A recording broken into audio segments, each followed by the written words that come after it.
Dan ketika Musa sampai di sebuah oasis di daerah Madian. Dan ketika Musa sampai di sebuah oasis di daerah Madian, Madian itu kalau sekarang adalah kawasan Yordania, maka Musa mendapati di oasis itu sekelompok orang sedang memberi minum kepada ternak mereka. Lalu Musa melihat di belakang sekelompok orang itu ada dua perempuan yang sedang menunggu. Lalu Musa datang kepada mereka berdua dan bertanya, "Ma khotbukuma?" Apa masalah kalian yang bisa saya bantu? Kedua perempuan itu berkata, "La naski hatta yusdirar ri'a."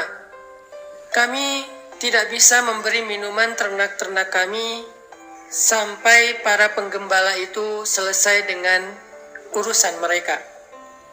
Wa abuna syaikhun kabir. Dan ayah kami adalah orang yang sudah tua dan tidak mampu memberi minuman kepada ternak. Fasaqalahuma summa tawalla ila dhil. Maka Musa pun membantu kedua perempuan itu untuk memberi minuman ternak mereka. Kemudian Musa beristirahat di bawah sebuah pohon. Faqala, lalu dia berdoa, "Rabbi, inni lima anzalta ilayya min khairin faqir." Ya Rabbi, sesungguhnya aku sangat membutuhkan kebaikan yang Engkau turunkan kepadaku. Shadaqallahul Adzim. Kisah yang kita baca ini adalah kisah cinta Nabi Musa dengan calon istrinya. Kisah pertemuan Nabi Musa dengan istri beliau. Ceritanya adalah Nabi Musa ceritanya lari dari Mesir karena ada kasus di Mesir. Waktu itu Nabi Musa nggak sengaja ngedorong orang Mesir terus mati. Karena Nabi Musa ini terkenal sebagai Nabi yang sangat kuat, Nabi yang sangat tangguh, Nabi yang sangat perkasa gitu, sehingga tenaga beliau itu di atas rata-rata. Suatu ketika Nabi Musa lagi jalan di antara jalan-jalan di dalam kota Mesir, kota Memphis, ibu kotanya Mesir waktu itu. Sekarang Memphis itu udah jadi nama lain, yaitu Kairo. Lagi jalan-jalan di Kairo, tiba-tiba Nabi Musa ngelihat ada dua orang laki-laki berantem, yang satu budak, yang satu orang merdeka. Budak ini Bani Israel, yang merdeka itu orang Mesir atau Egyptian, orang Kipti. Ketika mendekat, ternyata orang Kipti ini arogan. Orang Kipti ini sombong. Dia memperlakukan Bani Israel secara gak fair. Sehingga Nabi Musa mengingatkan dia, menasihati dia, tapi dia nggak terima. Akhirnya dia mencoba untuk memukul Nabi Musa. Nabi Musa pun menahan diri dengan cara mendorong. Pas didorong sama Nabi Musa, mungkin nggak sengaja terlalu keras, orang itu tiba-tiba jatuh dan mati. Sehingga gara-gara nggak sengaja membunuh orang Kipti, Egyptian, akhirnya Nabi Musa menjadi buron. Dikejar-kejar sama militer Fir'aun di Mesir. Maka Nabi Musa pun lari keluar dari Mesir, tapi nggak tahu mau kemana. Karena sebelumnya Nabi Musa belum pernah keluar dari Mesir. Apa kata Nabi Musa ketika keluar dari Mesir? Rabbi, asa ayyahdiyani sawa as-sabil. Semoga Tuhanku akan memberiku petunjuk kepada jalan yang lurus. Jadi Nabi Musa mengawali perjalanannya dengan doa safar. Nah, ketika Nabi Musa sampai di daerah Madian, setelah perjalanan beberapa hari, Nabi Musa jalan kaki dengan bekal yang seadanya, pakaian seadanya, nggak pakai kendaraan. Kebayang nggak capeknya jalan dari Mesir sampai ke Yordania jalan kaki sendiri, bekal seada-adanya, namanya juga lari mendadak. Mungkin cuma bawa beberapa butir korma sama air seadanya, sehingga Nabi Musa melakukan perjalanan yang sangat melelahkan. Sampai di Madian, Nabi Musa melihat sebuah oasis. Oasis itu kalau di tengah padang pasir adalah harapan. Ketika Nabi Musa sampai di oasis, Nabi Musa melihat ada sekelompok para penggembala sedang memberi minuman ternak mereka. Dulu tuh satu gembala itu bisa punya 100 ekor onta, 100 ekor domba. Mereka punya ternak yang banyak, satu orang penggembala.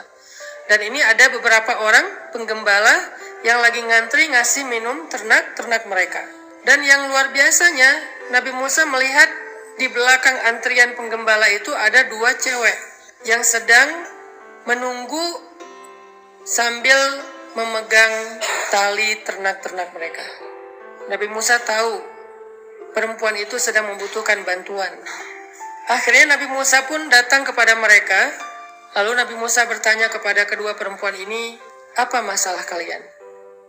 Jadi kalau misalnya ketemu dengan perempuan atau dengan lawan jenis yang kita nggak kenal tapi kita tahu mereka membutuhkan bantuan, jangan basa-basi, jangan terlalu caper, jangan terlalu berlebihan, tetapi fokus aja kepada niat baik kita pengen membantu. Sehingga kita bertanya, ada yang bisa saya bantu? Itulah yang dilakukan Nabi Musa alaihissalam untuk menjaga perasaan. Perasaan siapa? Perasaan beliau dan perasaan perempuan tersebut. Ini namanya fiqhul masyair, fikih perasaan. Orang yang paling mengerti tentang perasaan, peka tentang perasaan, mereka akan hati-hati menjaga perasaan. Karena Nabi Musa nggak kenal perempuan itu, jangan sampai ternyata itu istri orang. Kalau Nabi Musa udah terlanjur caper, sehingga terjadi fitnah, nanti suaminya akan kecewa, suaminya akan sedih. Yang lebih parah lagi, suaminya akan marah dan akan terjadi keributan. Berarti kan kita nggak bisa jaga perasaan orang. Lalu perempuan ini menjawab pun dengan perasaan malu-malu. Perempuan ini menjaga kehormatannya, dan salah satu penjaga bagi seorang perempuan itu adalah rasa malunya. Fa'il lam tastahi fa'mal ma syi'ta, kata Nabi. Kalau kamu nggak punya malu, kamu akan melakukan apa yang kamu mau. Karena nggak punya malu.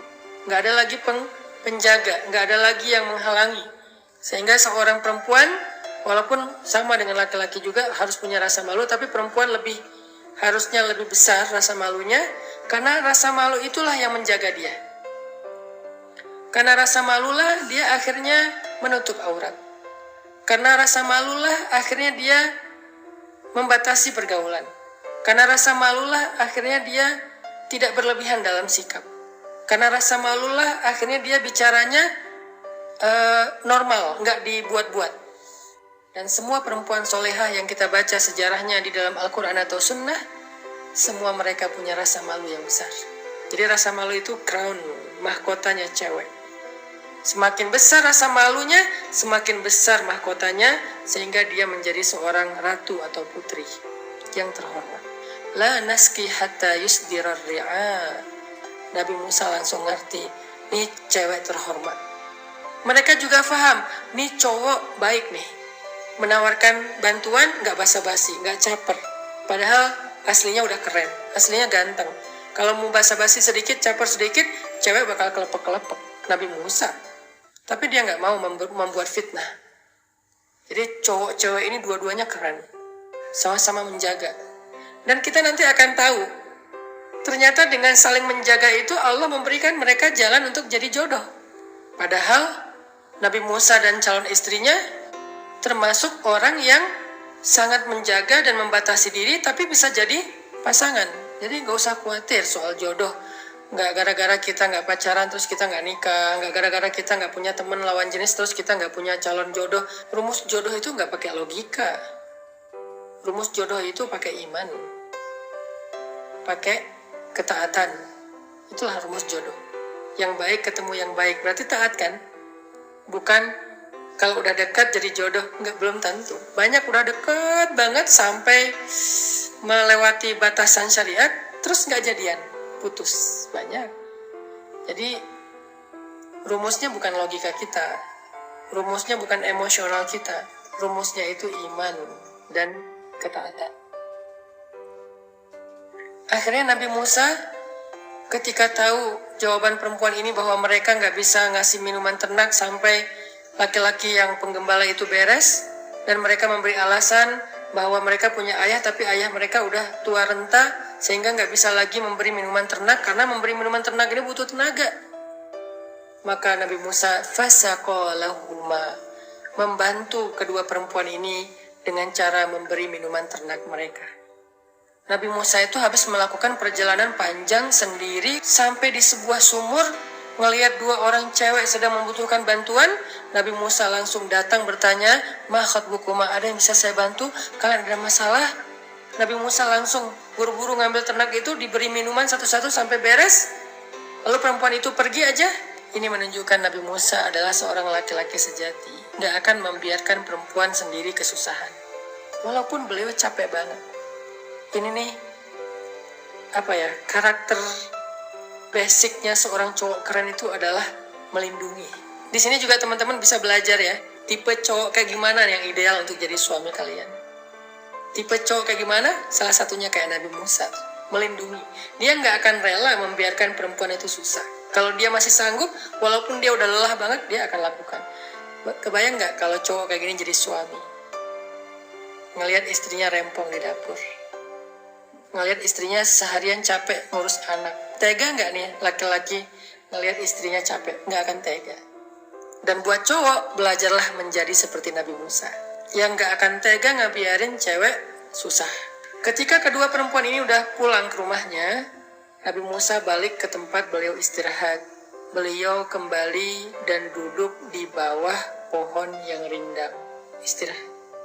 Dalam keadaan lapar, dalam keadaan capek, dalam keadaan ngantuk, dalam keadaan haus, Nabi Musa kemudian duduk di bawah pohon itu sambil berdoa kepada Allah. Rabbi, inni lima anzalta ilayya min khairin fakir. Wahai Rabbku, aku sangat membutuhkan kebaikan yang Engkau turunkan untukku. Coba lihat etika Nabi Musa berdoa. Elegannya bahasa Nabi Musa ketika berdoa. Nabi Musa bilang apa? Rabbku, aku sangat membutuhkan apa yang Engkau turunkan dari kebaikan untukku. Nabi Musa nggak bilang, ya Allah saya lapar, enggak. Nabi Musa nggak bilang, ya Allah saya haus, enggak. Nabi Musa nggak bilang, ya Allah saya nggak tahu harus nginap di mana malam ini, nggak ada tempat tinggal, enggak. Tapi Nabi Musa bilang, ya Rabbku, sesungguhnya aku sangat membutuhkan kebaikan yang Engkau turunkan untukku. Apa maksudnya? Nabi Musa menyerahkan kebaikan apa yang akan Allah turunkan untuk beliau terima. Nabi Musa nggak mau mengatakan secara spesifik, walaupun boleh berdoa secara spesifik itu boleh. Tapi saking pemalunya Nabi Musa, saking gak enaknya Nabi Musa sama Allah, saking elegannya bahasa Nabi Musa, saking yakinnya Nabi Musa bahwa Allah itu pasti memberikan yang terbaik, maka Nabi Musa bilangnya, Rabbi, inni lima anzalta ilayya min khairin fakir. Disinilah kita belajar kepada Nabi Musa satu hal. Apa? Belajar merasa fakir di hadapan Allah Subhanahu wa Ta'ala. Fikih perasaan, belajar perasaan fakir di hadapan Allah Subhanahu wa Ta'ala. Apa itu perasaan fakir? Perasaan gak punya apa-apa, perasaan gak bisa apa-apa tanpa Allah, perasaan butuh hanya kepada Allah. Sehingga ketika kita memiliki perasaan itu kepada Allah, merasa fakir di hadapan Allah, maka muncullah rasa syukur. Dikasih apa aja kita bersyukur, karena menurut kita semua itu baik dan kita butuh. Dikasih berapapun kita bersyukur. Tapi kalau kita ngerasa kaya di hadapan Allah, pasti standarnya beda. Susah menghargai pemberian Allah. Yang ada kita protes. Kalau kita merasa udah keren, ketika dikasih jodoh oleh Allah, kita ngerasa kayak, kok gini doang sih jodoh saya? Emang kita keren gitu? Jadilah fakir. Fakir bukan hanya soal harta, total kehidupan kita. Saya itu orang biasa aja, bukan orang hebat, bukan orang keren, bukan orang ganteng, bukan orang cantik. Sehingga saya gak merasa harus mendapatkan pasangan yang harusnya kayak gini spesifik. Enggak. Jangan merasa keren di hadapan Allah. Jangan merasa kuat di hadapan Allah. Jangan merasa sempurna di hadapan Allah. Jangan merasa kaya di hadapan Allah. Karena itu awal dari kedurhakaan. Sehingga Nabi Musa mengatakan, Rabbi, inni bima anzalta ilayya min khairin fakir. Setelah Nabi Musa berdoa kayak gitu, coba perhatikan lagi surat Al-Qasas ayat 25 sekarang. فَجَاءَتْهُ إِحْدَاهُمَا تَمْشِي عَلَى اسْتِحْيَاءٍ. Maka tiba-tiba datanglah salah satu dari dua perempuan tadi. Nabi Musa lagi bersandar di pohon, lapar banget, capek banget, haus banget. Baru berdoa kepada Allah, Rabbi, inni bima anzalta ilayya min khairin fakir. Langsung Allah ijabah dengan mengutus satu dari dua perempuan tadi berjalan ke arah Nabi Musa. Perhatikan kalimatnya, tamshi ala istihya, berjalan malu-malu. Ada dua pelajaran minimal di sini. Pertama, seperti yang saya sampaikan tadi, sifat perempuan yang paling soleha itu adalah sifat pemalu. Sehingga ketika dia bertemu dengan lawan jenis yang bukan muhrimnya, dia berjalan malu-malu. Gimana jalan malu-malu? Maju, mundur. Maju lagi, aduh gimana ya, mundur lagi. Aduh gimana ngomongnya ya, malu-malu.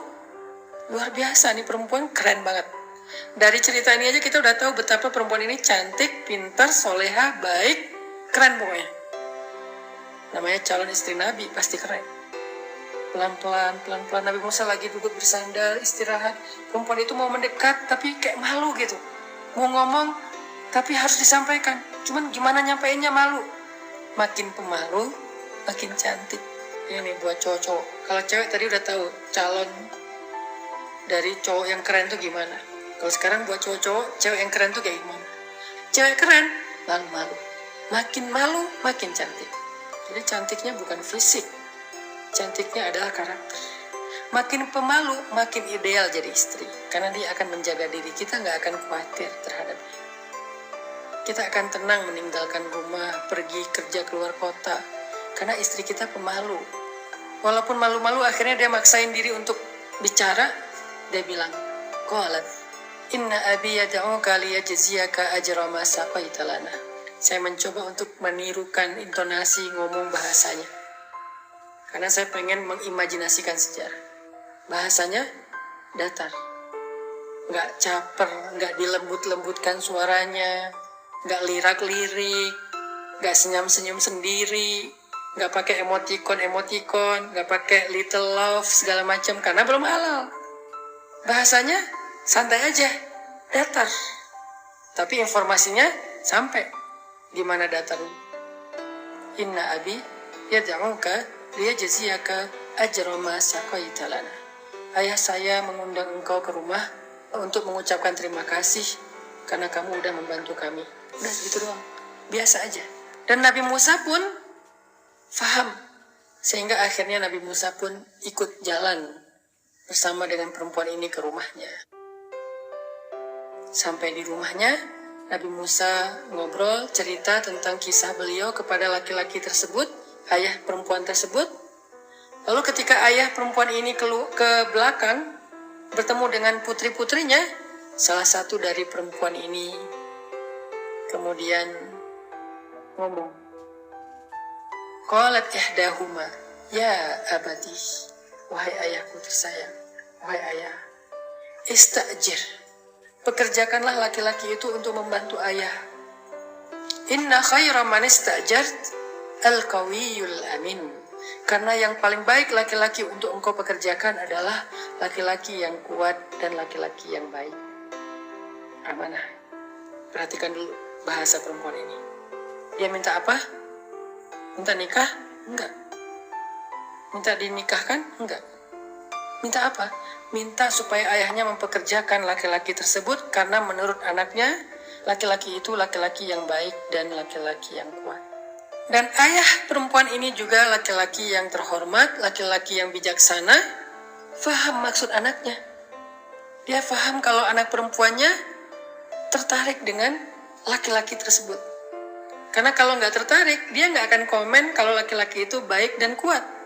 Dia tertarik, dia memperhatikan, sehingga dia bisa menyimpulkan laki-laki itu laki-laki yang baik dan kuat dan amanah, cocok bekerja di rumah kita. Sehingga ayahnya ini langsung ngerti, oh anak saya perhatian sama laki-laki tadi. Oh anak saya kayaknya punya perasaan kepada laki-laki tadi. Cuman karena dia pemalu dan menjaga kehormatan, dia ngomongnya bahasanya bahasa sindiran, elegan, kiasan.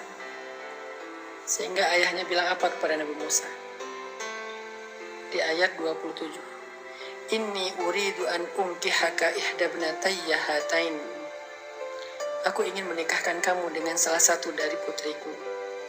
Sehingga akhirnya ayahnya langsung meminta Musa untuk melamar putrinya. Dan Nabi Musa juga mengenal putri itu sekilas. Tadi lihat di tempat oasis, ngelihat bagaimana perempuan ini akhlaknya mulia, menjaga kehormatan, rela ngantri daripada harus bercampur dengan laki-laki, dan perempuan ini juga jalannya malu-malu, sehingga Nabi Musa langsung paham bahwa perempuan ini orang baik, ayahnya juga solih, keturunan dari orang solih. Akhirnya Nabi Musa pun menerima tawaran itu dan melamar perempuan tersebut. Menikahlah Nabi Musa di Madian atau Yordania. Udah ngerti ya maksudnya? Bagaimana menjaga perasaan, fikih, masyair. Jangan diberikan dulu perasaan itu kepada lawan jenis kalau belum halal. Jangan disampaikan dulu, jangan bilang I love you dulu. Jangan bilang aku sayang sama kamu, jangan. Jaga dulu sampai waktunya tiba. Jaga perasaan dengan cara-cara yang elegan, dengan cara-cara yang terhormat. Gak usah khawatir, gak akan kemana kalau udah jodoh. Gak usah khawatir kalau kita terlalu elegan, terlalu menjaga kehormatan dan segala macam, nanti dia keduluan sama yang lain. Enggak. Karena yang baik itu ketemu dengan yang baik, itulah jodoh. Jodoh itu bukan kita dengan siapa, bukan. Jodoh itu yang baik ketemu dengan yang baik, itu jodoh. Yang gak baik ketemu yang gak baik, itu jodoh. Soal siapa orangnya, Allah lebih tahu. Jodoh itu at-tayyibin lit-tayyibat atau at-tayyibat lit-tayyibin. Jodoh itu orang yang rajin sholat ketemu rajin sholat, yang cinta Al-Quran ketemu pecinta Al-Quran, yang suka membantu orang lain ketemu dengan yang suka membantu orang lain, yang pemalu ketemu dengan pemalu, yang keren ketemu dengan yang keren. Itu jodoh. Keren di sini artinya akhlaknya. Jadi nggak usah khawatir. Kalau kita menjaga kehormatan, kita elegan, kita pemalu, kita menjaga diri, pasti jodoh kita juga kurang lebih kayak gitu. Kalau ada orang yang kita harapkan ternyata nggak jadi sama kita, berarti emang dia bukan jodoh kita dan dia nggak sama dengan kita dalam hal tadi. Mungkin kebaikannya, mungkin kesolehannya, gak sama. Pasangan itu kan ada kemiripan ya, sehingga bisa saling mengutuhkan. Sehingga klop gitu. Kalau nggak klop, namanya bukan pasangannya. Jadi teman-teman yang dirahmati Allah, di sini kita belajar banyak kebaikan dari kisah Nabi Musa alaihissalam.